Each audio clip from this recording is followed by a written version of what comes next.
we found tens of millions of dollars, as much as 92 million, and that's a bare minimum, from foreign governments and foreign-controlled entities to think tanks, mostly in Washington, D.C. We also found a window into to examine how the think tanks are interacting with the governments, and this is something that we've done for the first time. Think tanks have always, some of them have always published lists of donors. However, we could never tell what the foreign governments were paying for exactly, and usually not how much money they provided.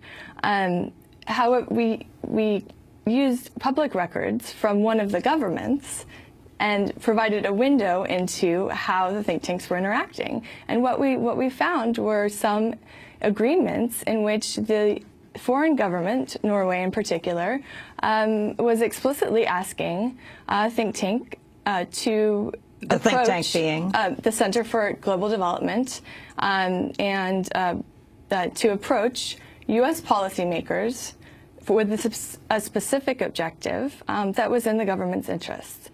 And we found that donors... What were they asking for? They were asking for to double spending in a foreign aid program. And a progress report that they sent to the Norwegian government said target U.S. policymakers, and then listed the policymakers that they would be targeting.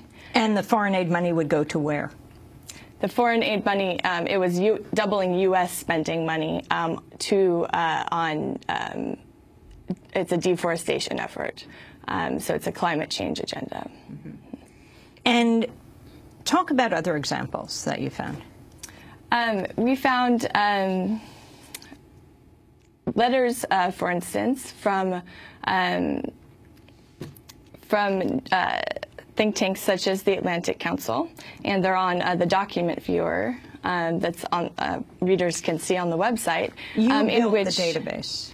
I built the database, Mm-hmm. and so yes, and this is the first of its kind in which we can really track how much money. I mean, it's coming from all over the world, but as you mentioned, certain areas are more heavily involved.